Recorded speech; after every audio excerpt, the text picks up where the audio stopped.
Nous allons courber nos têtes, nous allons prier pour rendre grâce à ce culte. Seigneur, nous voulons vraiment ce matin nous tenir dans ta présence. Nous voulons ce matin, Seigneur, t'apporter vraiment notre louange et notre adoration. Oui, ce matin, nous voulons vraiment, Seigneur, te dire que tout ce que nous t'aimons, Seigneur, combien nous sommes heureux de t'appartenir, Seigneur. Nous avons la joie, Seigneur, de t'avoir comme Père, Seigneur. Oui, nous sommes heureux car tu as donné ta vie pour moi, tu as donné ta vie pour ton peuple. Alléluia, oui, tu es venu, tu es descendu de ton trône céleste, tu es venu sur terre, tu es venu en tant qu'homme et tu as donné ta vie. Tu t'es sacrifié sur cette croix, tu as donné ta vie, ton corps a été mutilé, ton sang a coulé. Oui, Seigneur, et Jésus, nous savons que maintenant, nous avons un Dieu puissant et un Dieu vivant. Tu as vaincu la mort, Seigneur Jésus. Tu règnes sur toutes choses, Seigneur. Tu es notre rocher, notre salut. Oui, gloire à ton nom. Et ce matin, nous voulons pouvoir prendre ce chant qui nous dit « Le Seigneur règne ». Et nous pouvons le chanter de tout notre cœur. Oui, le Seigneur règne, il a brisé toutes nos chaînes. Il a libéré les prisonniers et par sa grâce, nous sommes sauvés. Si vous voulez bien, nous allons nous lever pour ceux qui le peuvent. Et nous allons prendre ce chant, le Seigneur règne. Alléluia.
Seigneur règne sur toutes choses. Alléluia. Chante le Seigneur ce matin et mets-y tout ton cœur. Ce matin, nous voulons le chanter de tout notre cœur. Ta tristesse s'envolera. Pour ceux qui sont tristes, chantez le Seigneur. Ta tristesse s'envolera. L'amour infini nous a réunis. Oui, nous sommes dans ce lieu, tous réunis dans un même amour. cet amour pour le Seigneur. Alléluia. Et ce matin, nous voulons le chanter. Oui, chanter de tout notre cœur. Chante le Seigneur, vas-y tout ton cœur, ta tristesse s'envolera. L'amour infini nous a réunis, chantons d'une même voix. Jésus est Seigneur, il est le Sauveur, son royaume est déjà là. Les ténèbres fuient, la lumière jaillit, célébrons l'amour du roi. Toute la nature loue son créateur, que la terre proclame qui est Seigneur. Chante le Seigneur, mets-y tout ton cœur, ta tristesse s'envolera. L'amour infini nous a réunis, chantons d'une même voix. Jésus est Seigneur, il est le Sauveur, son royaume est déjà là. Les ténèbres fuient, la lumière jaillit, célébrons l'amour du roi. Toute la nature loue son créateur, que la terre proclame qu'il est Seigneur. Chante le Seigneur, mets-y tout ton cœur, ta tristesse s'envolera. L'amour infini nous a réunis, chantons d'une même voix. Alléluia. Merci Seigneur. Oui. Magnifique est le Seigneur. Amen. Ouais, de tout mon cœur pour chanter Dieu. Oui, magnifique est le Seigneur ce matin. Nous pouvons le dire, oui. Que ta puissance, honneur et gloire reviennent à notre Dieu 3 fois saint, aujourd'hui à jamais. Magnifique est le Seigneur. Oui, nous avons un Dieu magnifique. Et ce matin, nous voulons vraiment, oui Seigneur, nous voulons vraiment faire monter vers toi notre louange et t'adorer Seigneur. Réaliser Seigneur que nous avons un Dieu si merveilleux. Oui Seigneur, des fois nous réalisons pas tout le temps que nous faisons ça en banalisant les choses, disant oui mon Père, je t'aime, et réalisons vraiment que le Seigneur est venu pour nous. Il est descendu de son trône céleste, il est descendu sur terre, il a donné sa vie pour moi, pour vous, et que ce matin nous voulons vraiment lui rendre gloire et honneur. Ce matin nous voulons vraiment lui dire oui Seigneur, quelle bénédiction de t'avoir comme Père. Oui Seigneur, je suis heureux, tu as changé ma vie, j'étais perdu, j'étais dans les ténèbres et tu es venu, tu m'as donné la lumière, tu es la lumière de vie, Seigneur Jésus. Tu es notre guide, tu es notre berger, tu es notre salut. Et ce matin, nous voulons vraiment le réaliser, que nous avons vraiment ce Dieu puissant en nous. Alléluia. Magnifique est le Seigneur. Magnifique est le Seigneur, tout mon cœur pour chanter Dieu. Magnifique est le Seigneur, alléluia, alléluia. On le reprend. Magnifique est le Seigneur, tout mon cœur pour chanter Dieu. Magnifique est le Seigneur, alléluia, alléluia. Que puissance, honneur et gloire reviennent au Dieu 3 fois saint, aujourd'hui et à jamais. Alléluia, alléluia. Magnifique est le Seigneur, tout mon cœur pour chanter Dieu. Magnifique est le Seigneur. Alléluia, Alléluia. Que puissance, honneur et gloire reviennent au Dieu trois fois saint, aujourd'hui et à jamais. Alléluia, Alléluia. Que puissance, honneur et gloire reviennent au Dieu trois fois saint, aujourd'hui et à jamais. Alléluia, Alléluia. On va le reprendre sans les musiciens, tous ensemble. Magnifique est le Seigneur, tout mon cœur pour chanter Dieu. Magnifique est le Seigneur. Alléluia, Alléluia. Que puissance, honneur et gloire reviennent au Dieu trois fois saint, aujourd'hui et à jamais. Alléluia, Alléluia. Alléluia, Alléluia. Amen. Gloire à ton nom, Seigneur, gloire à ton nom. Seigneur, que ce matin manifeste ta présence. Oui, ce matin, que tu manifestes ta toute puissance ce matin.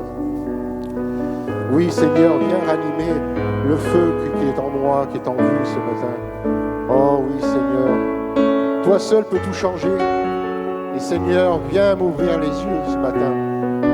Oui, Seigneur, tu vois de mon cœur, tu vois des choses encore qui ne sont peut-être pas à ta gloire, Seigneur, que ce matin, tu puisses encore me changer. Transforme-moi, Seigneur. Sonde mon cœur ce matin. Oui, manifeste ta présence, Saint-Esprit, que ce matin, tu puisses visiter chacun d'entre nous. Tu passes à travers les rangs, que tu touches les cœurs. Oui, parle au cœur ce matin. Que ce matin, nous puissions dire en nous-mêmes, oui, Seigneur, tu vois, je ne suis pas des fois à ta gloire, des fois je fais des choses qui ne sont pas à ta gloire, que ce matin, vraiment, je te demande pardon. Seigneur, je m'agenouille au pied de la croix ce matin, je veux dire oui, pardon, pardonne-moi des choses qui ne sont pas, que je n'ai pas faites, que j'aurais pu faire, Seigneur. Et que ce matin, vraiment, le Saint-Esprit puisse encore nous donner la grâce de nous visiter ce matin. Amen. Manifeste ta présence.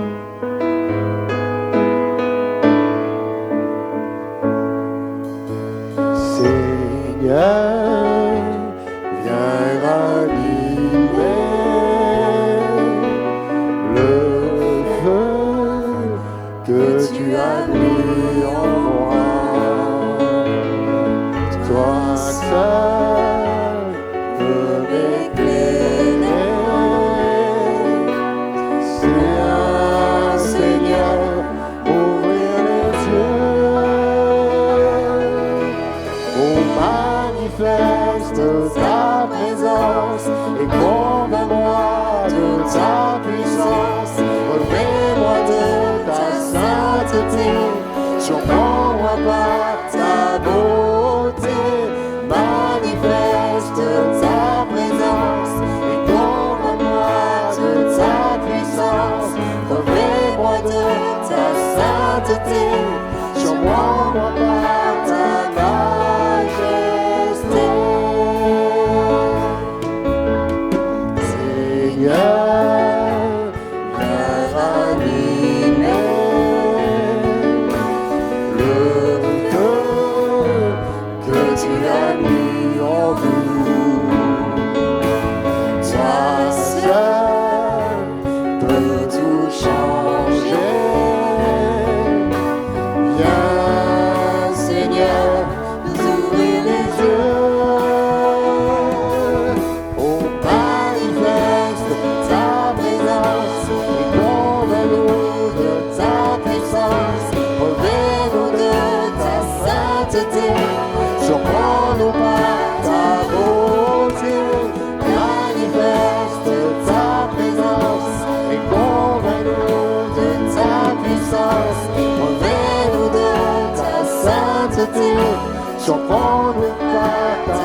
que tu as mis en moi.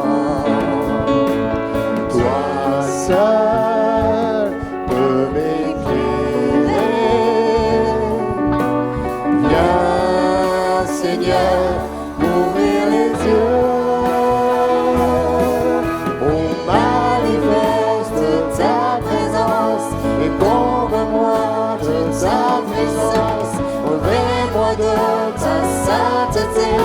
Surprends-moi par ta beauté.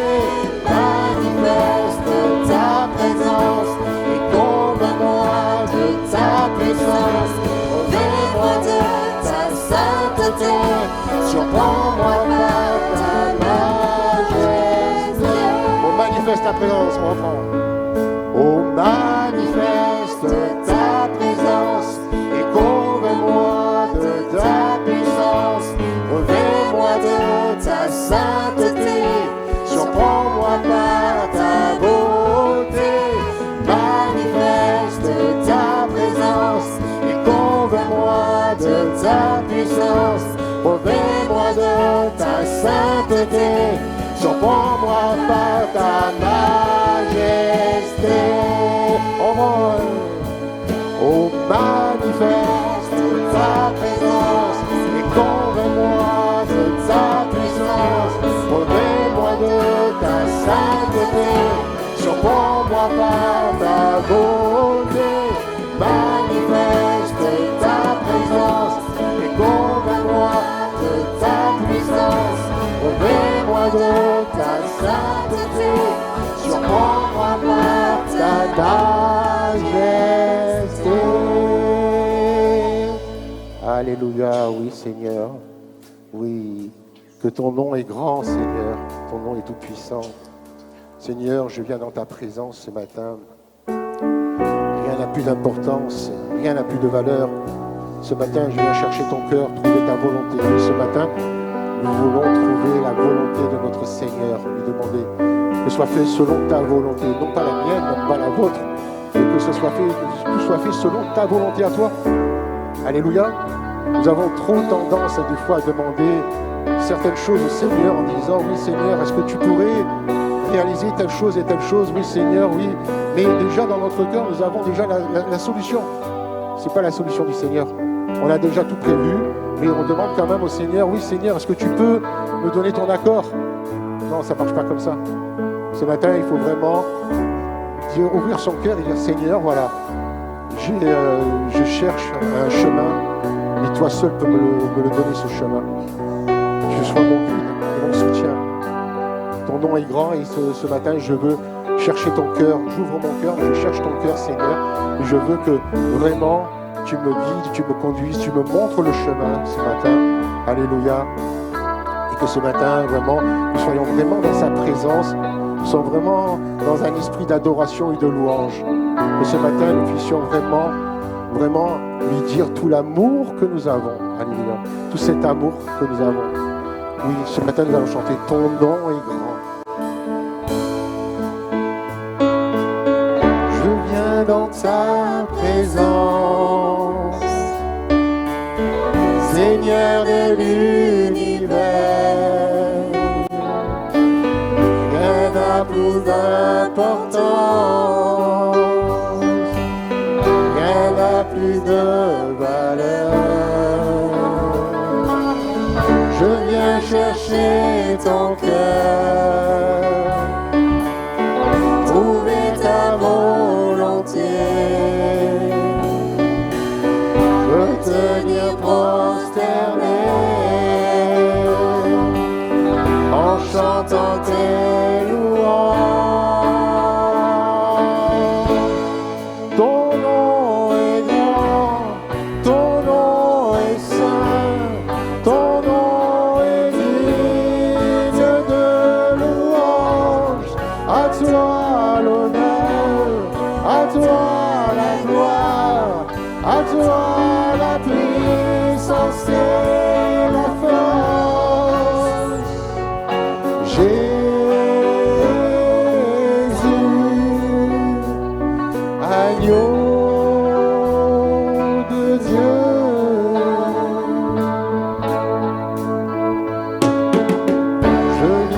dans ta présence, déposer mes fardeaux, tout ce qui me retient de m'approcher de toi. Tu es mon bouclier, mon abri, mon seul bien. Vers toi, Seigneur, mon Dieu, je veux lever les mains. Ton nom est grand, ton nom est saint, ton nom est digne de louange. À toi l'honneur, à toi la gloire, à toi la puissance et la force. Ton nom est grand, ton nom est saint, ton nom est digne de louange. À toi l'honneur, à toi la gloire, à toi la puissance et la force. Jésus, agneau de Dieu,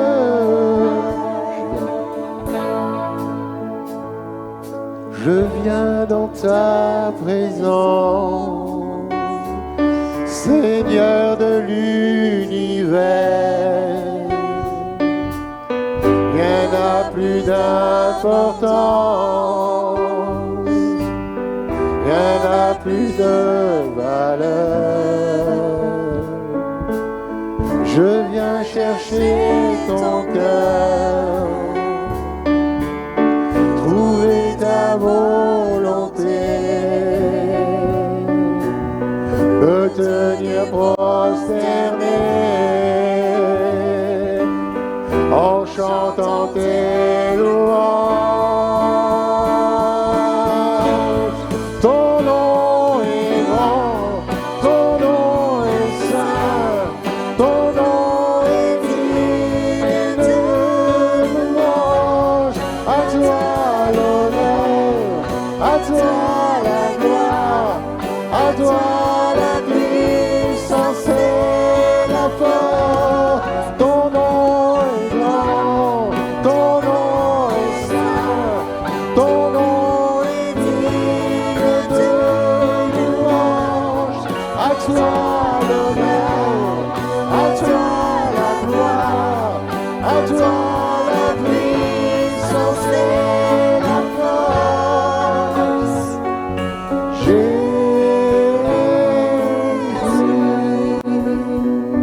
agneau de Dieu. Alléluia, oui Seigneur. Que nous puissions ce matin le louer, l'adorer librement. Oui Seigneur Jésus, que nous voulons faire monter nos voix ce matin. Te dire combien nous sommes heureux de t'appartenir, tout est bon Seigneur. Que ton peuple est là pour le louer, l'adorer, oui, t'adorer Seigneur Jésus. Oui, alléluia, que vraiment nous voulons que tu puisses encore toucher nos cœurs ce matin. Ce matin, nous voulons courber le genou, nous courber devant toi, Seigneur, Dieu Tout-Puissant, autorité royale, Seigneur Jésus. Oui, Seigneur, ton nom si puissant, ton nom vivant, ce nom qui sauve, qui délivre, Seigneur. Oui, Seigneur Jésus. Oui, qu'est-ce que c'est ton sang qui nous a sauvés. Oui, c'est par ton sang que nous avons été libérés de tous nos péchés, Seigneur Jésus. Merci, mon Dieu, pour ce que tu nous donnes. Merci pour ce que tu nous donnes chaque jour, Seigneur Jésus.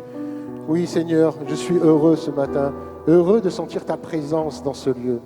Oui, tu es parmi nous ce matin. Alléluia. Et ce matin, tu vas parler au cœur ce matin. Ce matin, tu vas toucher les cœurs de mes bien-aimés ce matin. Oui, que tu touches les cœurs ce matin, que tu nous visites. Parle à nos cœurs, que nous ayons ce matin des cœurs ouverts, que nous ayons ce matin des cœurs préparés, que nous soyons vraiment préparés à recevoir aussi ta parole. La parole qui sera apportée par ton serviteur, que cette parole encore puisse porter encore du fruit dans nos cœurs ce matin, puisse être une parole vivante encore ce matin dans nos cœurs. Alléluia. Que chacun d'entre vous puissiez élever vos voix courtement, et que vous puissiez dire, oui Seigneur, je suis là, je t'aime. Oui, Seigneur, touche-moi. Oui, Seigneur, je veux te sentir près de moi ce matin. Oui, Seigneur, je t'ouvre mon cœur ce matin. Oui, Seigneur, je suis là, mais que tu puisses vraiment encore me visiter. Oui, fais-moi du bien encore. Visite mon cœur. Oui, rends-moi grâce ce matin. Alléluia. Tu diras en ce jour-là, je te loue, ô Éternel, car tu as été irrité contre moi. Ta colère s'est apaisée et tu m'as consolé. Voici, Dieu est ma délivrance. Je serai plein de confiance et je ne craindrai rien. Car l'Éternel est ma force et le sujet de mes louanges. C'est lui qui m'a sauvé. Vous puiserez de l'eau avec joie aux sources du salut, et vous direz en ce jour-là, louez l'Éternel, invoquez son nom, publiez ses œuvres parmi les peuples, rappelez la grandeur de son nom, célébrez l'Éternel car il a fait des choses magnifiques. Qu'elle soit connue par toute la terre, poussez des cris de joie et d'allégresse, habitants de Sion, car il est grand au milieu de toi, le Saint d'Israël. Amen. Amen. Ésaïe disait ça avec action de grâce, en nous annonçant aussi, parmi toutes ces prophéties, la venue de Jésus. Et Jésus, nous pouvons dire merci parce qu'il est venu. Et il est venu, il a donné sa vie pour nous. Alors nous voulons ce matin lui rendre gloire, lui rendre grâce, élever son nom, car il n'y a pas d'autre nom plus haut que le nom de Jésus. Alléluia. Merci pour cette réunion que nous faisons, ce culte que nous faisons, Seigneur. Nous voulons te l'apporter avec notre reconnaissance, avec notre cœur, avec nos faibles paroles, mais qu'elles soient sincères. Seigneur, merci pour tous nos frères et sœurs présents ici, de les bénir, de répondre aux besoins, aux prières secrètes même, aux prières qui ne peuvent pas être dites, mais que toi tu connais. Tu connais nos cœurs, tu connais nos joies, tu connais nos peines. Alors nous t'apportons cette matinée, Seigneur, afin que ton cœur soit ravi par nos louanges, par notre écoute, et que nous mettons en pratique ce que nous entendons. Que ta parole soit annoncée avec vérité et que tu bénisses le serviteur qui va l'amener. Merci aussi, Seigneur, comme il a été dit tout à l'heure, de bénir aussi les absents. Nous avons beaucoup de frères et sœurs âgés qui ne peuvent se déplacer, qui ont besoin de ta présence, de réconfort, de la prière de l'Église, afin, Seigneur, qu'ils soient dans l'encouragement. Merci pour ce pain et ce vin. Bénis, Seigneur, cette action de grâce que tu as dit, faites-le en mémoire de moi, et nous voulons le prendre en ta mémoire. Amen. Amen. Continuons à louer, à adorer notre Seigneur, Jésus. Alléluia.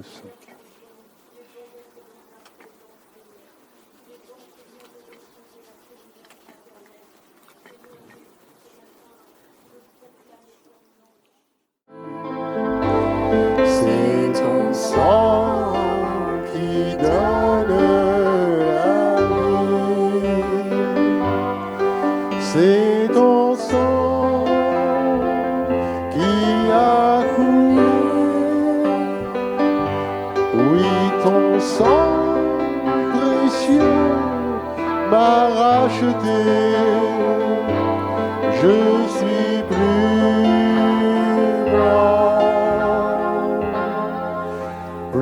blanc que la neige, que la neige. Oh Jésus, sois l'agneau immolé.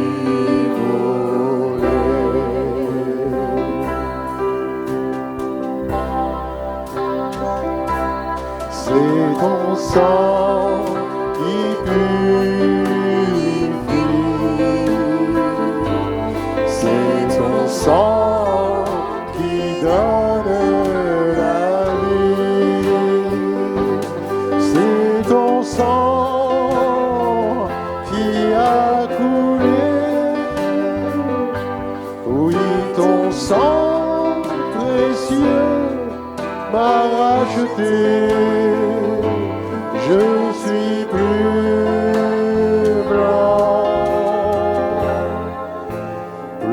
blanc que la neige,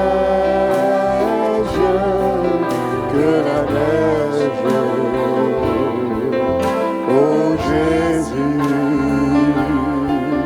Sois l'agneau immolé.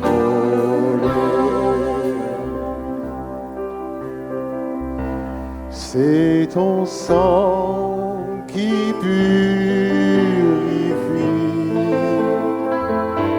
C'est ton sang qui donne la vie. C'est ton sang qui a coulé. Oui, ton sang précieux m'a racheté.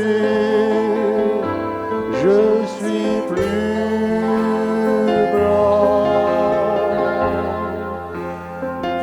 blanc que la neige, que la neige. Oh Jésus, sois l'amour immolé. Alléluia. Oui, Seigneur Jésus, c'est ton sang précieux qui purifie, et c'est ton sang qui donne la vie. Que ce matin nous puissions encore élever nos voix, pour ceux qui ne l'ont pas fait courtement, le glorifier, notre gloire à notre Dieu Tout-Puissant. Oui Seigneur, alléluia, oui Seigneur, c'est ton sang précieux qui m'a racheté. Oui Seigneur, tu as pris sur toi tous nos péchés, les péchés de l'humanité. Seigneur, ce matin nous voulons vraiment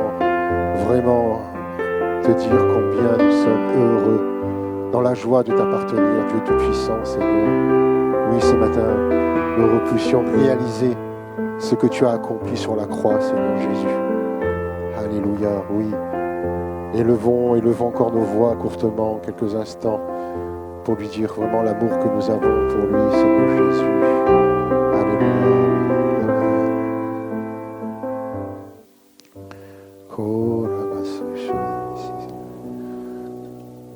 Seigneur Jésus, sois glorifié, Seigneur, sois glorifié. Amen. Amen, amen. Quelle joie de vraiment de sentir la présence de notre Seigneur. Si vous voulez bien, pendant les offrandes, le service des offrandes, nous allons nous lever et nous allons prendre ce dernier chant qui nous dit « Venez le célébrer ». Nous voulons vraiment célébrer notre roi dans ce lieu. Nous voulons vraiment l'adorer. Seigneur Dieu, tu es venu nous donner la vie. Nous voulons te fêter au roi. Nous voulons vraiment partager ta joie, Seigneur, ce matin. Alléluia. Et que ce matin, nous soyons joyeux. Venez le célébrer. Alléluia.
Notre l'applaudir, oui.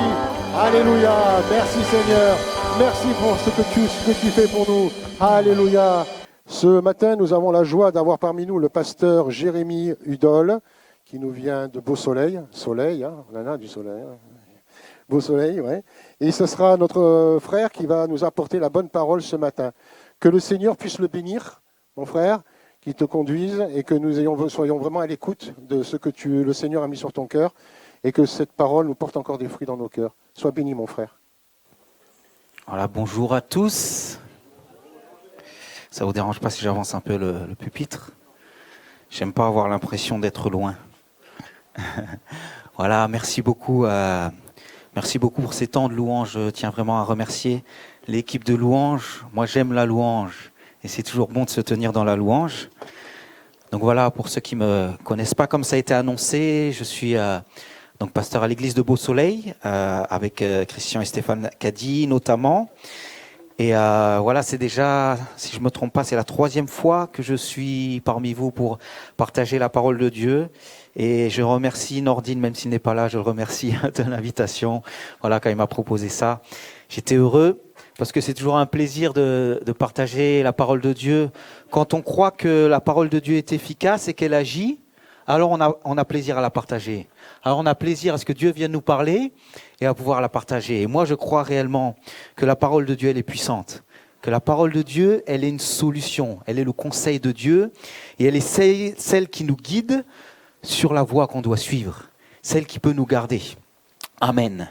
Ok, alors je ne vais pas être trop long dans mon introduction parce que j'ai beaucoup de choses à vous dire ce matin. Voilà, j'aimerais qu'on prenne un texte. On va prendre un texte dans le livre de la Genèse. Genèse au chapitre 8. À partir du verset 20, et on pourra lire jusqu'au verset 22. Alors, Genèse 8, verset 20, on peut lire « Noé bâtit un autel à l'Éternel. Il prit de toutes les bêtes pures et de tous les oiseaux purs, et il offrit des holocaustes sur l'autel. L'Éternel sentit une odeur agréable, et l'Éternel dit en son cœur, « Je ne maudirai plus la terre à cause de l'homme, parce que les pensées du cœur de l'homme sont mauvaises dès sa jeunesse, et je ne frapperai plus tout ce qui est vivant, comme je l'ai fait. Tant que la terre subsistera, les semailles et les poissons, le froid et la chaleur, l'été et l'hiver, le jour et la nuit ne cesseront point. Amen. » Amen. Alors je vais expliquer un peu dans quel contexte arrive ce passage. Mais déjà, avant tout, j'aimerais dire que donc dans ce passage, pourquoi j'ai pris ce passage? Parce que c'est la première fois qu'on voit mention d'un autel dans la Bible. Et ce matin, j'aimerais parler, en fait le thème que j'aimerais aborder ce matin, c'est « Relève les autels de l'Éternel ». Relève les autels de l'Éternel. Et j'aimerais, donc vous allez voir, je vais prendre un certain nombre de passages dans la Bible. J'aimerais marquer l'importance qu'ont occupé les autels dans la Bible. En particulier, on les voit beaucoup dans l'Ancien Testament. Et en fait, ce message, c'est quelque part un peu la suite de quelque chose que vous n'avez pas entendu, que j'ai prêché dans mon église. Mais en fait, Dieu travaillait vraiment mon cœur. Et il m'a travaillé, en fait, alors que je prêchais mardi dernier dans mon église. Il y a quelqu'un de mon église qui m'a posé des questions parce que j'avais commencé à aborder le thème des autels et qui m'a dit, il faut que tu m'en dises plus. Et je sentais vraiment que Dieu travaillait mon cœur. Et donc, j'ai étudié plus profondément et je sentais qu'il fallait que je partage ça. Donc voilà, c'est vous qui avez le privilège d'avoir la suite. Si vous voulez le début, vous pourrez regarder sur notre chaîne YouTube. Mais bon, il y a pas besoin du début pour comprendre ce que je vais prêcher ce matin. Donc j'aimerais expliquer un peu ce que sont les autels pour Dieu, comment ils agissent. Et on voit donc, comme je vous l'ai dit, que c'est la première mention des autels ici dans la Bible. Et donc, pour ceux qui ne connaissent pas bien la Bible, je pense que tout le monde a déjà entendu parler de l'histoire de Noé. Et donc, Noé vivait dans un temps, le début de l'histoire de Noé apparaît dans Genèse chapitre 6. Noé vivait dans un temps où il est dit que sur la terre, le péché a commencé à se multiplier. Et à cause de ça, Dieu a prononcé une parole de jugement. Et la parole de jugement qu'il a prononcée, on voit que c'est la première fois dans la Bible que Dieu a une parole de jugement aussi dure sur l'humanité. Dieu avait déjà eu une parole de jugement sur Adam et Ève, mais il n'avait jamais eu une parole à cette échelle, à l'échelle de l'humanité. Mais là, le péché était tellement grand que Dieu ne pouvait pas supporter ça, et donc il a eu cette parole. Et on voit que donc dans le passage que je vous ai lu dans Genèse, à la suite de Dieu a eu cette parole où il a détruit l'humanité, mais il voulait quand même garder un reste pour pouvoir créer une nouvelle humanité à la suite du déluge qui allait arriver sur la terre. Et donc on voit que la parole que Dieu avait sur l'humanité a été dure, mais là, Noé, une fois qu'il est sorti de l'arche et que le déluge était passé, Noé a pris une décision. Il a décidé de lever un autel. Et c'est assez intéressant de voir que, alors qu'on voit les autels apparaître souvent dans la Bible par la suite, et souvent sous le commandement de Dieu, on voit que là, c'est l'homme qui a pris la décision, c'est l'homme qui a pris la démarche de lever un autel à l'Éternel. Et cet autel, il servait à quoi? Cet autel, en fait, il servait à pouvoir faire un sacrifice pour Dieu. Et on peut lire, c'est assez intéressant quand, je vais simplement vous reprendre quelques éléments du passage que je vous ai lu. Il est dit que donc Noé bâtit un autel à l'Éternel, et ensuite il est dit au verset 21, l'Éternel sentit une odeur agréable. Et on peut voir aussi ce terme, l'Éternel dit en son cœur. Et j'aimerais en fait faire le parallèle entre ces termes qu'on voit ici et la raison pour laquelle Dieu a envoyé le déluge. En fait, si on lit dans Genèse chapitre 6, versets 5 à 7, alors vous n'êtes pas obligé de le prendre dans le détail, mais simplement c'est ce que je vous ai expliqué. Et au verset 6, il est dit « L'Éternel se repentit d'avoir fait l'homme sur la terre ». Alors c'est un terme qui est fort. Et on pourrait se dire « Mais Dieu se repentit, qu'est-ce que ça veut dire ?» Alors je précise que quand la Bible utilise le terme « repentir », pour Dieu, ça n'a pas le même sens que pour l'homme. Pour l'homme, se repentir, voilà, c'est parce qu'on a besoin de se repentir, parce qu'on est pécheur. Dieu n'est pas pécheur, alors pourquoi est-ce qu'il se repentirait? Quand la Bible dit Dieu se repentit, c'est comme s'il regrettait. Tellement il voit les conséquences de l'homme, c'est comme s'il regrettait, et c'est comme s'il prenait une voie différente. Ça peut paraître bizarre, mais c'est ça qu'il a fait. Il a créé l'humanité, et il s'est dit, je vois que l'humanité est tellement mauvaise, que c'est comme si je regrettais. Et on voit que Dieu a été touché. À la suite de ça, il est dit, il fut affligé en son cœur. Il fut affligé en son cœur. Et alors pourquoi je pense ça? Parce qu'on voit que, en fait, ce qui a touché Dieu, Dieu a été touché dans son cœur par l'attitude de l'homme. Et on voit qu'à l'inverse de ça, si on met en parallèle ce que je vous ai lu dans Genèse chapitre 8, on voit qu'il est dit donc qu'il y a un parfum de bonne odeur qui est monté vers Dieu, et Dieu a dit dans son cœur. Et on voit en fait que l'autel qui a été dressé par Noé a agi exactement à l'opposé de la réaction que Dieu avait eue dans son cœur par rapport à l'attitude de l'homme. On voit que de la même manière que l'homme a touché Dieu dans son cœur, l'autel a touché Dieu dans son cœur. Simplement, ça fait le sentiment opposé. Alléluia. Et j'aimerais dire que les autels, ça fait ça à Dieu. Les autels qui sont élevés pour Dieu, ça touche Dieu dans son cœur. Et donc un autel, c'est réellement quelque chose qui est là à la base pour un sacrifice, mais on voit différents types d'autels dans la Bible. Et j'aimerais parler des effets des autels.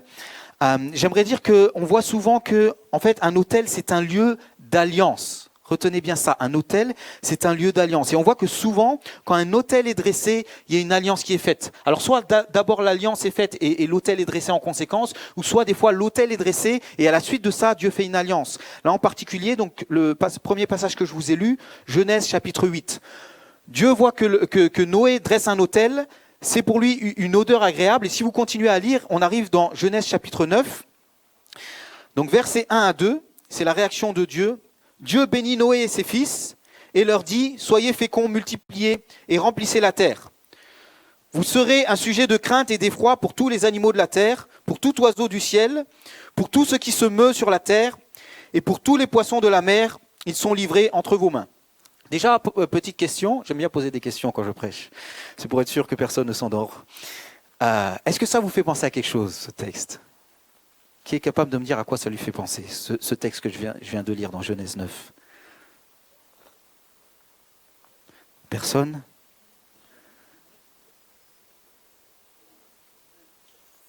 Exactement, dans la Genèse, plutôt dans la Genèse. Genèse chapitre 1. En fait, c'est quasiment les mêmes termes que Dieu a utilisés quand il a parlé à Adam et Ève. C'est comme s'il faisait une nouvelle création et c'est comme s'il faisait une nouvelle alliance avec l'homme. Vous vous souvenez, à Adam et Ève, on peut lire dans Genèse 1, 28, Dieu les bénit et Dieu leur dit « Soyez féconds, multipliez, remplissez la terre et l'assujettissez et dominez sur les poissons de la mer, sur les oiseaux du ciel et sur tout animal qui se meut sur la terre. » Exactement le même concept. Il leur dit exactement la même chose et à la suite de ça, Genèse chapitre 9, versets 8 à 13, Dieu parla encore à Noé et à ses fils avec lui en disant « Voici, j'établis mon alliance avec vous et avec votre postérité après vous. Vous pourrez lire la suite si vous voulez, mais simplement Dieu prend l'engagement de ne plus jamais faire descendre un déluge sur la terre. Et donc on voit que la réaction de Dieu à l'autel, ça a été quelque chose de fort. On voit qu'il y a un autel qui a été dressé. À la suite de ça, Dieu va faire une alliance.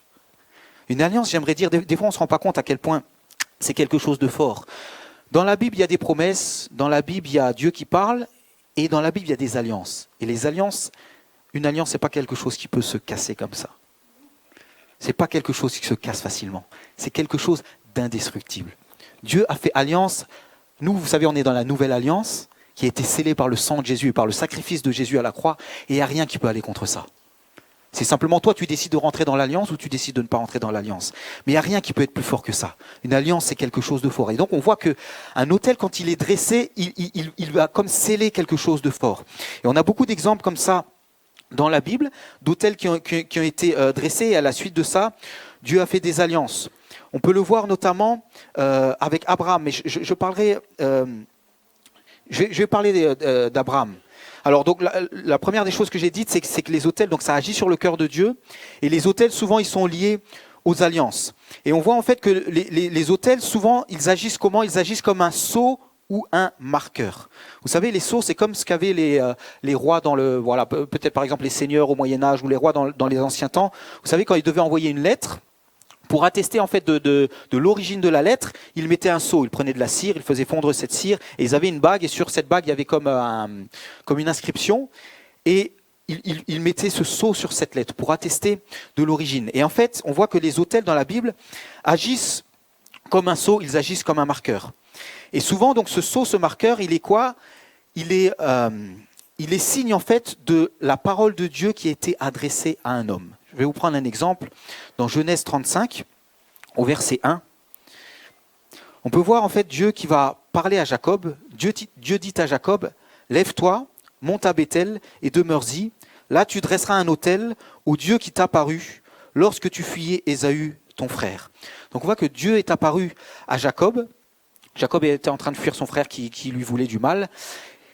Et Dieu l'a protégé, Dieu lui a parlé et Dieu lui a dit il faut que tu dresses un autel pour marquer cette rencontre que j'ai eue avec toi. Souvent les autels sont dressés lors de rencontres que des hommes ont eues avec Dieu. Et je pense que l'exemple le plus frappant, c'est ce qui se passe avec Abraham. Et j'aimerais m'arrêter en fait un peu plus sur la vie d'Abraham, parce qu'on voit qu'Abraham, durant toute sa vie, en particulier durant le début de sa vie, il a dressé plusieurs autels. Et vous savez, Abraham, donc c'est cet homme à qui Dieu est venu se révéler, Dieu lui a parlé, il lui a fait une promesse, il lui a dit « Pars de ton pays, pars de ta patrie, vers le pays que je te montrerai, je ferai de toi une grande nation, je bénirai ta postérité et je bénirai ceux qui te béniront. » Donc vous pouvez trouver ce récit dans Genèse chapitre 12, et je vais m'arrêter simplement sur Genèse chapitre 12, verset 7, où on peut lire « L'Éternel apparut à Abraham ». Donc encore là, on voit l'Éternel qui se révèle à un homme et dit « Je donnerai ce pays à ta postérité ». Et Abraham bâtit là un autel à l'Éternel qui lui était apparu. Donc on voit la notion de l'Éternel qui se révèle et d'un homme qui, à la suite de ça, bâtit un autel qui agit comme un sceau. Mais j'aimerais dire que en fait, ça va au-delà de ça. En fait, les autels, c'est quelque chose qui va avoir un impact spirituel. Et en fait, c'est quelque chose de physique, placé de manière géographique, qui va marquer un lieu d'une manière spirituelle. Je répète ma phrase. C'est quelque chose de physique, placé de manière géographique, qui va marquer un lieu de manière spirituelle. Si vous lisez dans l'Ancien Testament, vous retrouverez ça constamment. Là, Abraham, Dieu va lui parler, et Dieu va lui parler de la terre qui va être son héritage. Et Abraham, qu'est-ce qu'il va faire ? Il va dresser là un autel. On est dans Genèse, chapitre 12, verset 7. On avance au verset 8. Donc ça parle d'Abraham. Il se transporta de là, vers la montagne, à l'orient de Béthel, et il dressa ses tentes, ayant Béthel à l'occident et Haï à l'orient. Il bâtit encore là un autel à l'Éternel, et il invoqua le nom de l'Éternel. Et ce qu'est en train de faire Abraham, il est en train de marquer son territoire de manière géographique, avec des autels, pour dire spirituellement, ce lieu-là, c'est Dieu qui me l'a donné. Il est attaché à sa promesse, Dieu fait une alliance avec moi, et ce lieu-là, je le marque spirituellement. Et j'aimerais dire, là pour l'instant, je vous prends des passages de l'Ancien Testament, ne vous inquiétez pas, on va voir l'application dans le Nouveau Testament, dans la vie qu'on vit nous actuellement. Mais j'aimerais dire, les autels marquent de manière spirituelle des lieux géographiques. Et si on va avancer plus loin dans l'histoire notamment du peuple de Dieu, et on va voir comment les autels, en fait, donc à la base, c'est Dieu qui a instauré les autels. Mais vous savez, le diable, c'est quelqu'un qui aime bien imiter Dieu, il comprend le domaine spirituel, et donc il essaye d'imiter Dieu. Et on voit que dans l'Ancien Testament, on voit d'autres types d'autels, des autels qui n'étaient pas levés vers Dieu, qui n'étaient pas ordonnés par Dieu et qui n'étaient pas levés vers Dieu, parce que le diable essayait aussi de marquer son territoire spirituellement. Mais avant qu'on voit ça, j'aimerais qu'on voit quelque chose en particulier dans la Bible, et on va voir ça à travers Moïse. Vous savez, à un moment donné, Dieu a envoyé Moïse, les promesses qu'il avait faites à Abraham se sont réalisées à travers Moïse. Il a donc suscité un peuple, Moïse est venu libérer ce peuple. Et à un moment donné, donc, Dieu va faire une alliance à travers Moïse, à travers donc la loi qu'il va lui donner. Et cette alliance va être régie par un certain nombre de choses. Et en particulier, Dieu va dire à Moïse, il faut que tu construises un tabernacle. Et le tabernacle va être le lieu dans lequel je vais me manifester. Bien sûr, il se manifestait à Moïse directement, mais notamment auprès du peuple, c'est à travers le tabernacle qu'il se manifestait. Et dans le tabernacle, il y avait en particulier deux choses que Dieu a ordonné à Moïse. Il lui a ordonné de dresser deux autels. Il y avait l'autel des holocaustes et il y avait l'autel des parfums. L'autel des holocaustes était là pour faire des sacrifices. C'était vraiment le symbole de ce que Jésus allait faire par la suite pour nous, à travers le sacrifice qu'il a fait pour nous. Mais il y avait également l'autel des parfums, c'est celui qu'on retrouve dans Exode 30, verset 1. Dieu parle à Moïse et lui dit, tu feras un autel pour brûler des parfums, tu le feras de bois d'acacia. Ensuite au verset 7, Aaron y fera brûler du parfum odoriférant, il en fera brûler chaque matin lorsqu'il préparera les lampes. Et au verset 9, vous n'offrirez sur l'autel ni parfum étranger, ni holocauste, ni offrande, et vous n'y répandrez aucune libation. Amen. Ça, c'est l'ordre que Dieu avait donné à Moïse. Et j'aimerais dire que les autels occupaient une place centrale dans le tabernacle. En fait, le service qui avait été instauré à travers les sacrificateurs, à travers les Lévites, tournait autour des autels. Amen. Les autels sont quelque chose d'important. Et donc peut-être vous vous dites, ok, mais aujourd'hui, qu'en est-il? Alors attendez, on va rester encore un petit peu dans l'Ancien Testament, après on va arriver dans le Nouveau Testament. Amen. J'aimerais te dire que l'état des autels dans ta vie parle de ton état spirituel. Et dans nos vies aujourd'hui, on a des autels. Soit des autels pour Dieu, soit des autels contre Dieu. Et si vous lisez l'histoire du peuple de Dieu, donc vous savez à un moment donné, il y a David qui a été suscité par Dieu. David a eu pour fils Salomon. Donc je vous ai parlé du tabernacle. Quand Salomon est venu au pouvoir, Salomon, c'est celui qui a construit le temple. Le but de Dieu, c'était pas simplement de garder le tabernacle. Le tabernacle était quelque chose de temporaire alors que le peuple était dans le désert. Ils avaient besoin de quelque chose d'amovible. Mais une fois que le peuple était rentré pleinement dans la promesse de Dieu, rentré dans la terre promise, il y avait besoin que cette demeure qui était amovible puisse devenir permanente. Et donc, Dieu a utilisé Salomon pour construire le temple. Et tout ce qu'on retrouvait dans le tabernacle, on le retrouvait par la suite dans le temple. À la suite de ça, donc Salomon a eu son règne et il a eu des fils, notamment un fils. Et sous le règne de son fils, il y a eu une scission, une division dans le royaume. Il y a eu le royaume d'Israël et il y a eu le royaume de Juda. Et c'est assez. Donc vous pouvez lire toute l'histoire de ces deux royaumes, en particulier dans les livres des rois et dans les livres des chroniques. Et il y a quelque chose qui est assez marquant quand vous lisez les rois et quand vous lisez les chroniques, c'est qu'on voit qu'il y a comme une histoire perpétuelle qui revient. Et on voit que constamment, il y a quoi? Il y a des autels qui sont dressés. C'est-à-dire que des fois, il y avait des rois qui étaient bons, qui suivaient l'Éternel, et eux étaient soucieux des autels qui étaient dressés pour l'Éternel. Et des fois, il y avait des rois qui étaient mauvais. Et que faisaient ces rois mauvais? C'est comme s'ils délaissaient la maison de Dieu et ils allaient construire d'autres autels à côté. Et quand Dieu suscitait de nouveau des rois qui étaient bons, qui avaient le cœur qui était orienté vers lui, que faisaient ces rois? Ils détruisaient les anciens autels et ils restauraient la maison de Dieu et les autels qui étaient dedans. Et en particulier parmi ces rois, il y a ce roi qui s'appelle Ézéchias. Et j'aimerais simplement donc qu'on lise ce qui nous est dit sur ce roi Ézéchias. Donc on peut trouver d'abord la mention dans le livre des rois, 1 Roi 18, il nous est parlé... 2 Rois 18, il nous est parlé d'Ézéchias. La 3e année d'Osée, fils d'Éla, roi d'Israël, Ézéchias, fils d'Akaz, roi de Juda, régna. Il avait 25 ans lorsqu'il devint roi, et il régna 29 ans à Jérusalem. Sa mère s'appelait Abi, fille de Zacharie. Il fit ce qui est droit aux yeux de l'Éternel, entièrement comme avait fait David son père. Il fit disparaître les hauts lieux, brisa les statues, abattit les idoles, et mit en pièces le serpent d'airain que Moïse avait fait, car les enfants d'Israël avaient jusqu'alors brûlé des parfums devant lui. On l'appelait Nahushtan. Il mit sa confiance en l'Éternel, le Dieu d'Israël, et parmi tous les rois de Juda qui vinrent après lui ou qui le précédèrent, il n'y en eut point de semblable à lui. Il fut attaché à l'Éternel, il ne se détourna point de lui, et il observa les commandements de l'Éternel, que l'Éternel avait prescrits à Moïse. Et l'Éternel fut avec Ézéchias, qui réussit dans toutes ses entreprises. Il se révolta contre le roi d'Assyrie, et ne lui fut plus assujetti. Il battit les Philistins jusqu'à Gaza, et ravagea leur territoire depuis les tours des gardes jusqu'aux villes fortes. Amen. Je trouve en fait que, pourquoi je prends en particulier ce roi ? Parce que je trouve qu'il y a beaucoup de choses dans ce texte qui sont très symptomatiques de ce qui peut se passer, en particulier nous dans nos vies en tant que chrétiens. On voit que ce roi, il a fait quoi quand Dieu l'a suscité ? Déjà, il est rentré en fait dans la maison de Dieu et il a trouvé quelque chose, il a trouvé ce serpent d'airain. Alors ce qui est assez étrange de voir ici, c'est qu'il a détruit le serpent d'airain alors que le serpent d'airain était quelque chose que Dieu avait demandé à Moïse de faire. Pour ceux qui ne connaissent pas l'histoire, à un moment donné, Moïse est avec le peuple dans le désert. Et voilà, le peuple a péché, Dieu envoie des serpents qui sont là et qui font mourir le peuple.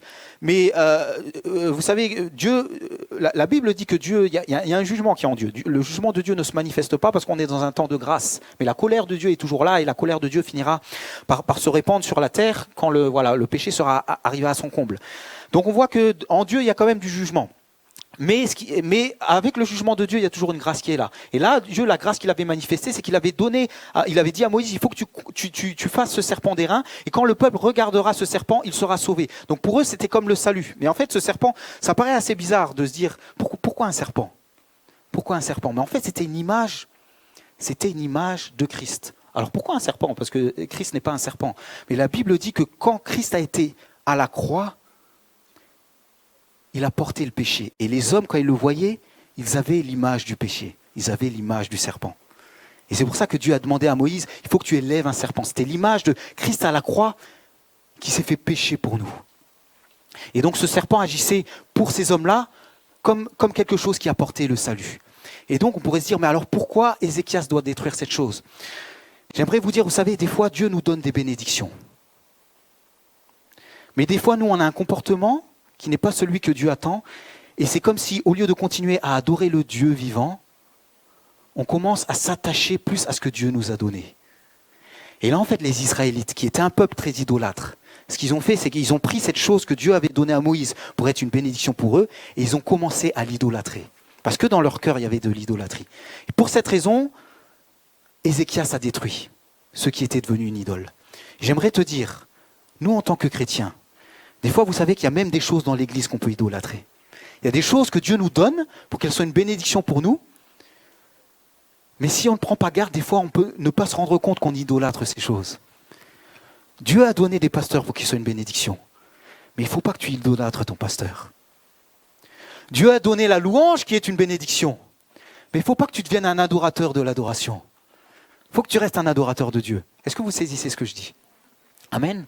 C'est quelque chose qu'on voit. Vous savez, il y a des églises qui vivent des choses fortes, par exemple à travers l'adoration et la louange, qui ont des groupes de louanges extraordinaires, et elles ne se rendent même pas compte qu'elles deviennent des adorateurs de l'adoration. Elles ne deviennent plus pour rechercher Dieu, elles viennent pour rechercher une présence dans l'adoration. Et là, les Israélites, c'est ce qu'ils avaient fait. Ce serpent d'airain, c'était devenu une idole pour eux. Alors Ézéchias a détruit ça. Et on voit que si vous lisez dans tout ce qui se passe dans le livre des rois, à chaque fois que Dieu a établi un roi qui était juste, qu'est-ce qu'il a fait ? La première chose qu'il faisait, ce roi venait dans un but, c'était ramener le peuple à Dieu.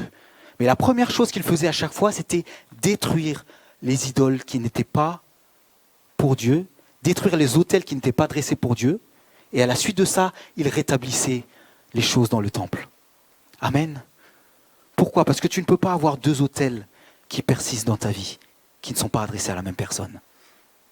Sinon, il y a de la confusion. Et des fois, en tant que chrétien, on ne se rend pas compte, mais on peut avoir des autels dans nos cœurs. Et c'est ce qui crée de la confusion spirituelle dans ta vie.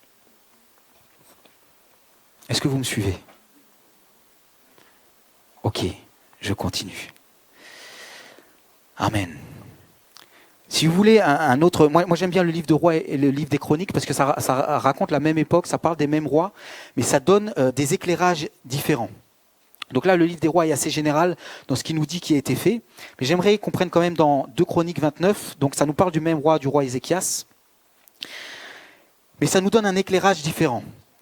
Et en particulier, donc on peut prendre à partir du verset 3, 2 Chroniques 29.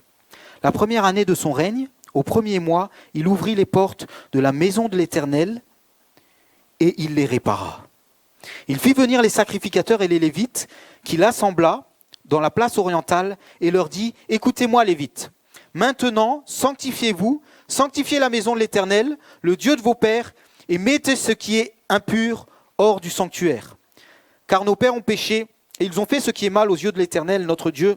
Ils l'ont abandonné, ils ont détourné leur regard du tabernacle de l'Éternel et lui ont tourné le dos.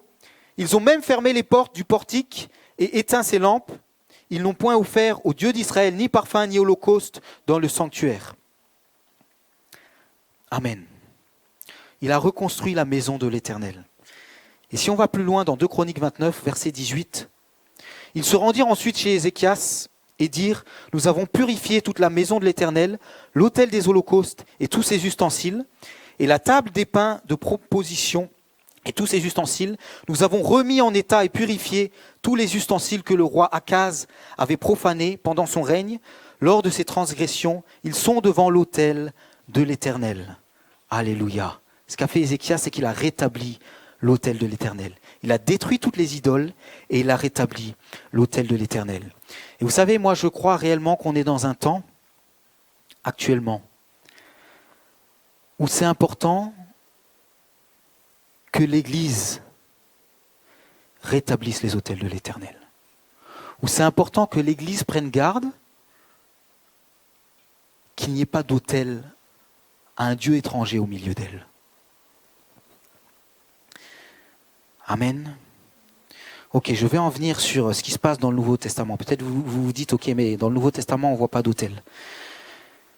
Dans le Nouveau Testament, on ne voit pas d'autel. Que dit la Bible ? La Bible, elle nous dit que... J'ai pris spécifiquement tout à l'heure l'exemple du tabernacle et du temple. Que dit la Bible ? La Bible dit que nous sommes le temple du Saint-Esprit.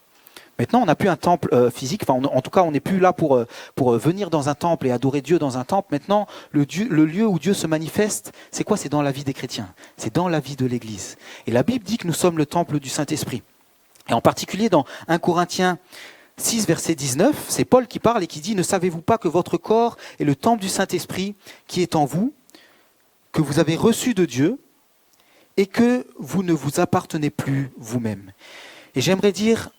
Tu peux relever les autels de l'Éternel dans ta vie. J'aimerais donner quelques clés qui nous sont données dans le Nouveau Testament. Donc dans le Nouveau Testament, la Bible met l'accent sur le fait que c'est maintenant nous le temple du Saint-Esprit. J'aimerais vraiment que chacun puisse prendre conscience que c'est important que quand la Bible dit que nous sommes le temple, vous savez, dans l'Ancien Testament, c'était quelque chose de saint.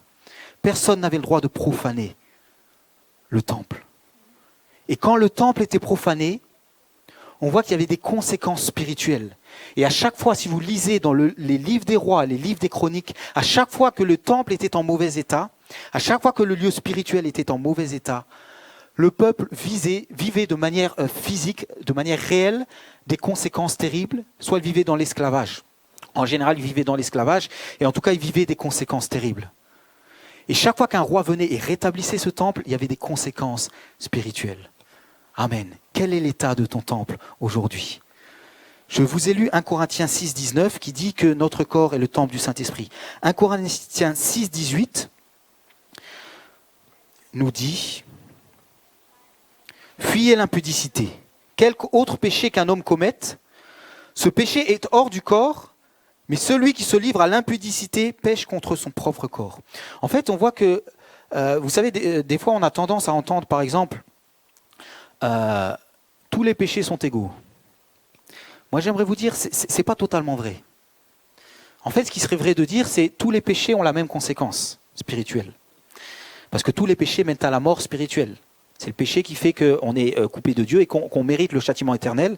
Mais par la grâce de Dieu et par Jésus-Christ, on peut échapper à ce châtiment et rentrer dans la grâce de Dieu. Mais tous les péchés mènent à une mort spirituelle et ont une conséquence de mort spirituelle. Mais il n'empêche que tous les péchés n'ont pas le même impact. Et là en particulier, Paul met l'accent sur une chose, il met l'accent sur le corps. Et il dit, notre corps physique est le temple du Saint-Esprit. Et donc nous devons attacher une importance toute particulière à notre corps et à ce que nous en faisons. Et en particulier, il met beaucoup l'accent sur quoi ? Sur l'impudicité. L'impudicité, tout ce qui est immoralité sexuelle. Et je pense que voilà, dans les temps dans lesquels on vit, c'est quelque chose qui devient banalisé. Et il ne faut pas que dans l'Église, ça devienne banalisé. Parce que c'est quelque chose qui, aux yeux de Dieu, est très important. Et c'est un domaine dans lequel on peut profaner le temple. On peut profaner le temple. Et c'est quelque chose qui attriste Dieu. Et ce que je veux ce matin, c'est simplement amener des éléments dans lesquels, dans nos vies, il faut peut-être qu'on relève des autels. Dans nos vies, il faut peut-être qu'on prenne position par rapport à certaines choses. Amen. Donc là, je parle des choses les plus extrêmes, tout ce qui est l'impudicité, tout ce qui est les péchés sexuels. C'est quelque chose qui ont des conséquences. Pourquoi ? Parce que c'est une alliance que tu fais quand tu rentres là-dedans. Quand tu sors du cadre de ce que Dieu a fait, qui est le cadre du mariage, tu es en train, sans le savoir, de faire une alliance spirituelle. Je vous ai dit que les autels, c'était un lieu géographique qui était en train de donner des droits spirituels. C'est la raison pour laquelle Paul est catégorique là-dessus et il est très sévère envers ça, parce qu'il sait qu'il y a des alliances, sans que tu te rendes compte, il y a des alliances qui sont faites. C'est pour ça que des personnes qui ont des fois un passé assez tumultueux dans ce domaine, ont des fois comme un problème d'identité, où ça amène des choses dans le cœur dont ils ont du mal à se débarrasser. Pourquoi ? Parce qu'il y a quelque chose qui a été marqué spirituellement. Mais tu peux dresser des autels à l'Éternel pour que l'Éternel puisse corriger ça dans ta vie. Amen. Est-ce que vous êtes avec moi ? Je ne vous apporte pas des doctrines bizarres, ça va ? C'est la Bible c'est de la Bible que je parle. Amen. Alléluia. Romains 12, 1 nous dit « Je vous exhorte donc, frères, par les compassions de Dieu, à offrir vos corps comme un sacrifice vivant, saint, agréable à Dieu, ce qui sera de votre part un culte raisonnable. » C'est même pas un culte extraordinaire. Offrir son corps, c'est juste un culte raisonnable. Donc là, j'ai parlé de choses qui peut-être, bon, pour certains, je l'espère, vous paraissent un peu extrêmes, mais j'aimerais dire ça va au-delà de ça. Offrir son corps, c'est prendre soin et être soucieux de son corps. Être soucieux de sa santé, par exemple. Ça veut dire ne pas faire n'importe quoi de son corps. Moi, souvent quand on est plus jeune, on ne se rend pas compte, on a l'impression qu'on peut faire ce qu'on veut et il n'y a pas de conséquences. Et quand on avance un peu avec l'âge, on se rend compte, oui, le corps ne réagit pas pareil. Donc, il faut faire attention. Et moi, je crois que c'est honorer Dieu aussi de prendre soin de son corps. Alors, je ne parle pas de ceux qui passent 3 heures dans la salle de bain. Je ne parle pas de ça. Je parle de prendre soin de sa santé. Amen. C'est honorer Dieu de faire ça. Alléluia. Pourquoi ? Parce que notre corps est le temple du Saint-Esprit. Vous savez, il y a des hommes de Dieu en fait qui ont vécu des choses extraordinaires avec Dieu, qui ont vécu notamment des réveils, et qui tellement ils vivaient la gloire de Dieu ont comme négligé leur corps. Et il y en a qui se sont arrêtés. Leur vie s'est arrêtée. Pour dire les choses clairement, ils sont morts. Pour que tout le monde comprenne ce que je dis. Pourquoi ? Parce qu'ils ont comme négligé leur corps. Mais je crois que c'est ne pas honorer Dieu que de négliger son corps. Parce que notre corps est le temple du Saint-Esprit. Amen. Je ne parle pas forcément d'être le meilleur sportif du monde. Hein, mais simplement, voilà, prendre soin de son corps. Parce que ton corps est le temple du Saint-Esprit. Amen. Je pense qu'un des autels aussi qui est important de peut-être relever dans ta vie, c'est l'autel de la louange et l'autel de l'adoration. Encore une fois, je ne parle pas d'adorer la louange, je ne parle pas d'adorer l'adoration, mais je parle qu'il faut réellement que dans ta vie, quel que soit ce que tu vis, que tu décides, moi je décide qu'en tout temps, ma vie sera une louange à l'Éternel.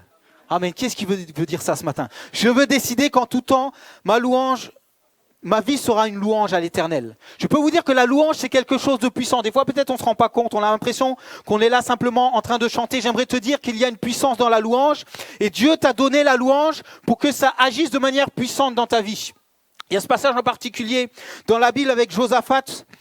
J'espère que certainement vous connaissez cette histoire. Josaphat, il y avait contre lui une armée qui se levait et il savait qu'il ne pouvait rien faire contre cette armée humainement parlant. Et Dieu lui a donné une clé. Cette clé, c'était quoi? C'était la louange. Il a mis les Lévites devant. Ils sont partis et les Lévites, alors qu'ils chantaient, l'ennemi a été confondu. Alléluia. Alléluia. Et des fois dans nos vies chrétiennes, on passe tous par des temps difficiles. Et j'aimerais te dire, quand tu passes par des temps difficiles, quelle va être ta réaction? Parce que c'est ta réaction qui va conditionner la suite. Si ta réaction, c'est de venir à Dieu et de passer ton temps à te plaindre, c'est pas ça qui va apporter une solution. Mais des fois, Dieu t'attend dans la louange. Il attend que tu viennes et que tu dises, Seigneur, moi je suis un homme ou je suis une femme de foi et je veux que l'autel de la louange soit redressé et je veux décider que même, ok, je ne comprends pas tout, mais je vais continuer à te louer parce que je crois que tu es un Dieu qui est bon. Je vais vous témoigner quelque chose que j'ai vécu il y a pas mal d'années de ça, peut-être il y a une quinzaine d'années. J'étais même pas dans cette région, j'étais dans une autre église et je passais par un temps qui était compliqué pour moi et en fait était venu sur moi comme un esprit de dépression comme ça. J'avais des pensées noires. C'est pas quelque chose qui a duré longtemps, mais j'étais dans une situation où au début j'avais la foi, j'avançais, au fur et à mesure ça avançait. Je voyais qu'il n'y a pas de solution qui venait de la part de Dieu et c'est comme s'il y a de l'incrédulité qui est venue sur moi, quelque chose. Mais je sentais que c'était quelque chose de spirituel qui était descendu sur moi.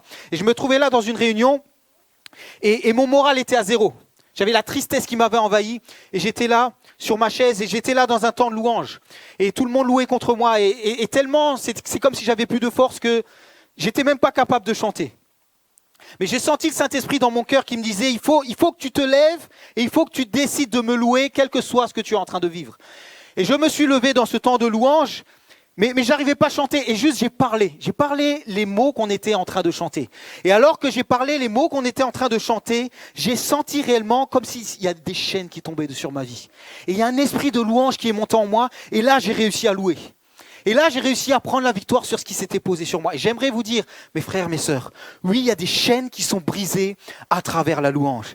Et je sais pas ce que chacun d'entre vous vivez. Et encore une fois, tous, c'est pas parce qu'on est chrétien qu'on va être épargné de tout. Tous, on est amené à passer par des choses difficiles. Mais j'aimerais te dire, l'autel de la louange, il est important parce que c'est un autel qui brise les chaînes de l'ennemi. Alléluia. Alléluia. Et moi, je crois réellement, quand je parle de l'autel de la louange, je ne parle pas de ce que tu chantes quand tu es à l'église. Je parle de quand tu es chez toi, de prendre la décision. Moi, je vais prendre la décision. Chaque fois que l'ennemi va venir pour me mettre une situation dans ma vie, pour essayer de semer le trouble, je vais décider que je vais me lever et je vais commencer à louer Dieu. Alléluia. Je ne vais pas louer Dieu parce que c'est difficile, mais je vais louer Dieu parce que je crois que Dieu va me donner une solution aux problèmes qui se dressent devant moi.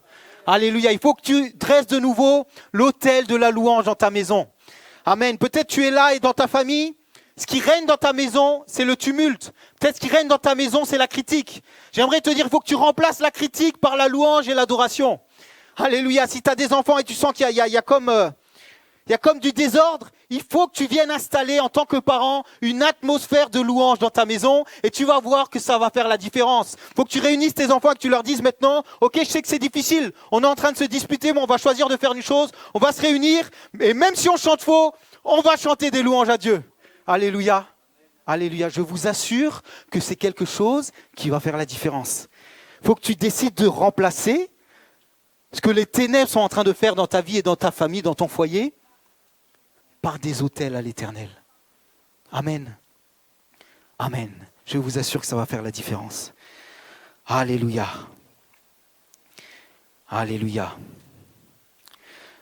Vous savez, il y a un autre épisode qui m'a marqué avec les autels.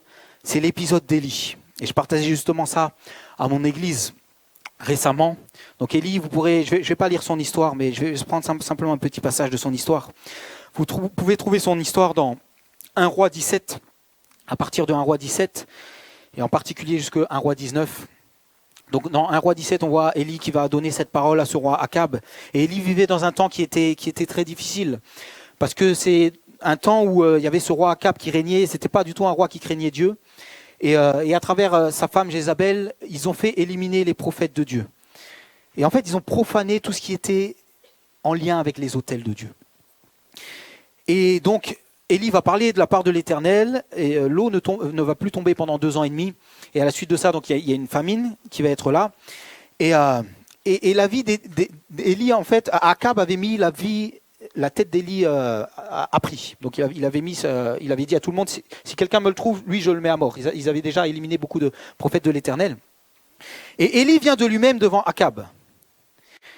Et il vient pour lui lancer un défi. Il vient déjà dire à Akab, si ça va mal, c'est parce que les autels de l'Éternel ne sont plus là.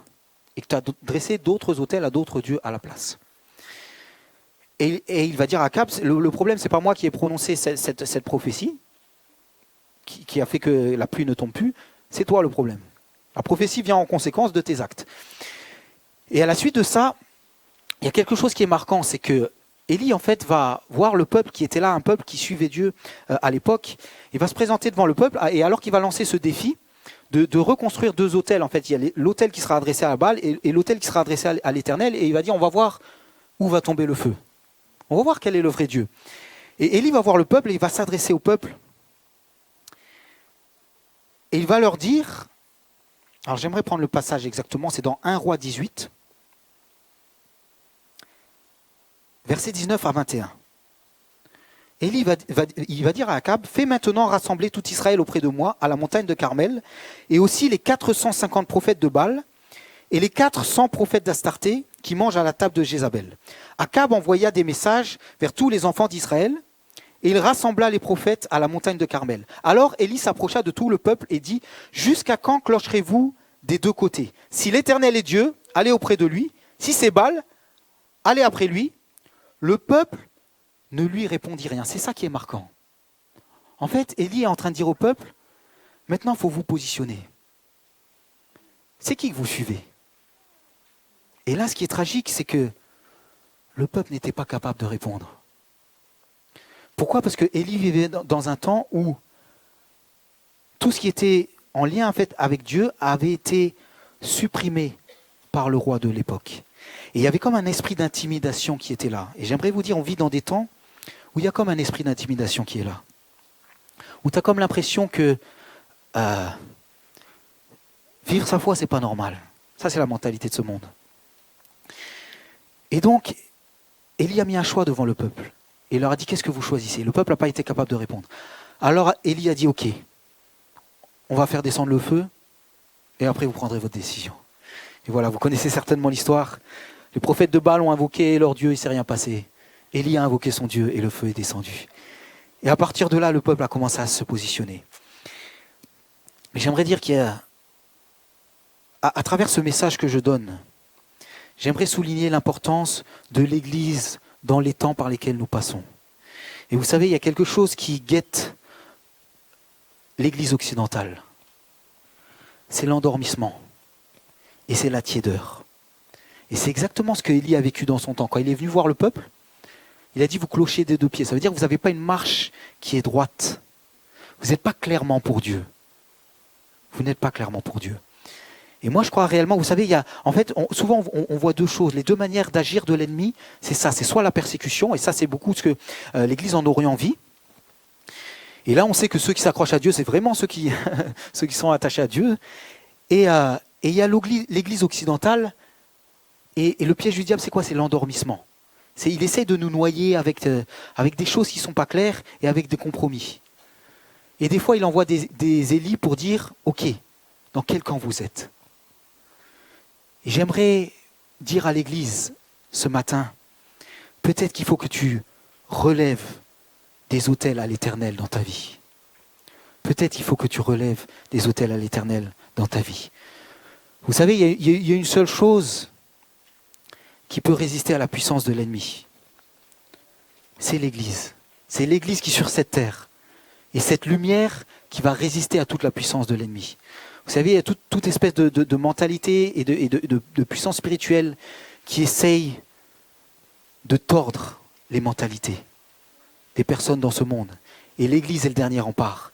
Mais il faut que l'Église soit bouillante, il faut que l'Église soit déterminée, il faut que l'Église soit décidée. Et il faut qu'elle marche à la suite de son Dieu. Est-ce que je pourrais demander à la pianiste de revenir, s'il te plaît? Merci. Alléluia. Alléluia. Il faut que tu relèves des autels à l'Éternel dans ta vie ce matin. Amen. Alors que je vais laisser la pianiste prendre ce que Dieu met sur son cœur, si on pouvait chacun s'incliner, s'il vous plaît, ce matin.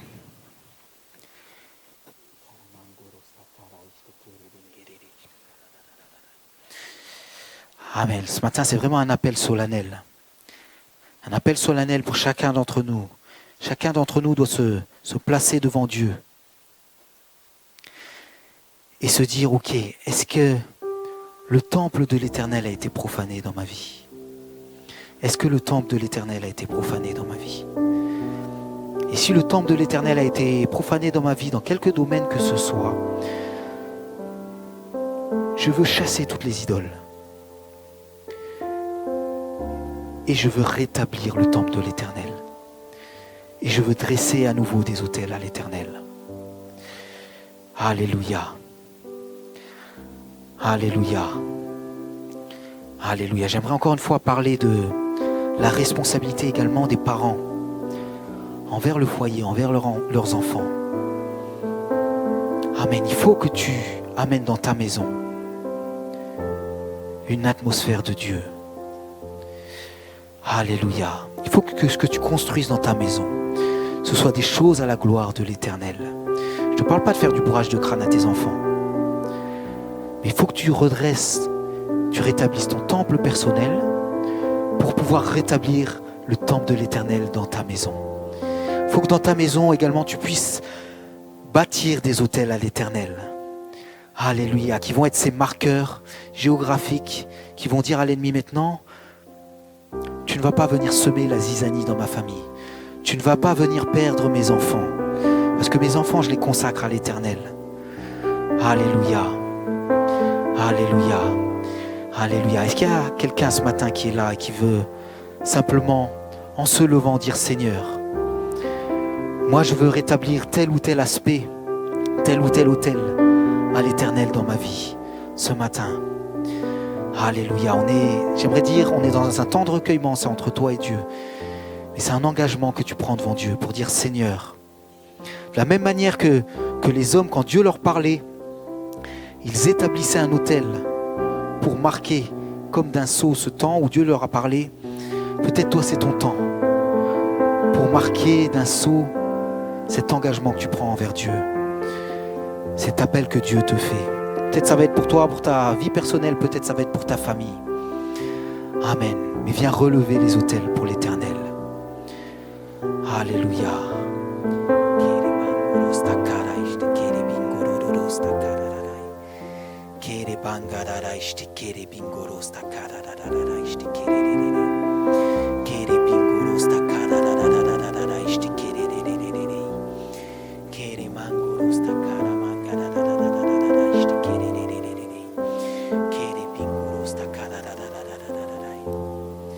Alléluia, alléluia, alléluia. Je crois que Dieu agit. Je crois que Dieu agit. Amen. Pour tous ceux qui se lèvent. Alléluia. Je crois que Dieu maintenant vient restaurer quelque chose dans ta vie. Alléluia, au nom de Jésus. Dieu vient maintenant restaurer quelque chose dans ta vie. Dieu vient maintenant restaurer quelque chose dans ta famille. Il vient maintenant restaurer quelque chose dans ton foyer. Alléluia, pour toi qui as décidé, non, maintenant je ne veux plus laisser une quelconque part aux ténèbres dans ma vie. Alléluia, c'est le royaume de Dieu qui va s'installer pleinement. Alléluia, maintenant on vient renverser tous les autels de l'ennemi. Alléluia, et on vient dire à l'Éternel, viens séjourner dans le temple que je suis, au nom de Jésus, au nom de Jésus, au nom de Jésus, au nom de Jésus. Seigneur, je te remercie pour les autels de louange qui vont être installés à nouveau, au nom de Jésus, dans les vies, dans les familles. Alléluia, Seigneur, je te remercie pour les temples que sont nos corps et que nous venons te consacrer à nouveau. Alléluia. Seigneur, je viens te prier pour qu'une chose, c'est que toute tiédeur puisse sortir de nos cœurs. Seigneur, on veut être cette église bouillante que tu veux que nous soyons. Alléluia, on veut être l'église que tu veux que nous soyons. Amen. On veut refuser tout endormissement que l'ennemi essaie de placer sur nos vies. Au nom de Jésus. Au nom de Jésus. Au nom de Jésus. Oui, on veut être cette église qui est placée sur cette montagne et qui va briller autour d'elle. Alléluia. Que nos collègues puissent le voir. Que nos enfants puissent le voir, que nos parents puissent le voir, que nos voisins puissent le voir, que notre pays puisse le voir, au nom de Jésus. Amen. Amen. Amen. On veut refuser que ce soit l'esprit du monde qui avance sur ce pays, mais on veut que ce soit l'esprit de Dieu qui puisse avancer sur ce pays. Et ça va se faire à travers l'église. Ça va se faire à travers les pierres vivantes que nous sommes. Alléluia. Alléluia. Alléluia. Fais de nous ces temples tout à ta gloire. Alléluia, alléluia, amen, amen, amen. Seigneur, on te remercie parce qu'on croit que tu agis, on croit que tu agis dans les vies. Alléluia, alléluia, alléluia, alléluia, alléluia. Merci Seigneur, merci Seigneur, merci Seigneur. Je proclame qu'il y a des autels qui sont renversés ce matin dans des vies. Amen, et qui laissent place aux autels de Dieu. Au nom de Jésus, au nom de Jésus, au nom de Jésus. Amen. J'aimerais dire aussi, peut-être qu'il y a des personnes qui sont là ce matin, qui n'ont pas encore fait alliance avec Dieu. J'aimerais te dire, Dieu aimerait faire alliance avec toi ce matin. Dieu a ouvert une voie. Amen. Peut-être que jusqu'ici, ce qui règne sur ta vie, c'est les ténèbres. J'aimerais te dire, Dieu a une solution pour toi. Cette solution, c'est Jésus-Christ qui l'a donnée à la croix. Ça a été chanté à travers ces chants de louange. C'est son sang qui purifie. C'est son sang qui donne la vie. Et Jésus aimerait ce matin te donner la vie. Peut-être ce qui se manifeste dans ta vie jusqu'ici, c'est la mort. C'est comme une mort spirituelle. Peut-être c'est une mort dans ton corps. J'aimerais te dire, Jésus aimerait te communiquer la vie. Si simplement tu acceptes le sacrifice qu'il a fait pour toi à la croix, il aimerait te communiquer sa vie aujourd'hui.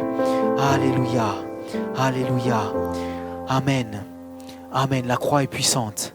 Est-ce qu'il y a quelqu'un qui veut prendre un engagement avec Dieu ce matin, qui veut donner sa vie à Jésus, qui veut dire oui Seigneur, je veux ton sacrifice dans ma vie. Je veux à partir d'aujourd'hui rentrer dans l'alliance que Dieu a fait avec l'humanité à travers la croix. Amen. Amen. Simplement si c'est ton cas, lève ta main. Alléluia. Peu importe ton âge, peu importe ta situation. Alléluia. Amen. Amen. Dieu te voit. Dieu te voit. Alléluia. Seigneur, je viens t'apporter maintenant. Je viens t'apporter maintenant cet engagement. Et Seigneur, je te remercie parce que tu dis dans ta parole que tu nous fais naître de nouveau. Et je proclame une nouvelle naissance maintenant au nom de Jésus. Je proclame cette vie nouvelle que tu nous promets. Je proclame que c'est ton royaume maintenant qui vient prendre toute la place et que tout ce qui était des ténèbres doit fuir maintenant devant la lumière que tu fais luire maintenant dans les cœurs au nom de Jésus. Alléluia, je proclame Seigneur que maintenant il n'y a plus aucune condamnation parce que toi tu es venu apporter le pardon au nom de Jésus. Alléluia, toi Jésus-Christ, tu as payé à la croix pour que nous puissions être lavés. Et je proclame que maintenant c'est le pardon qui s'installe et c'est une alliance nouvelle que tu fais maintenant avec ton enfant. Au nom de Jésus. Amen.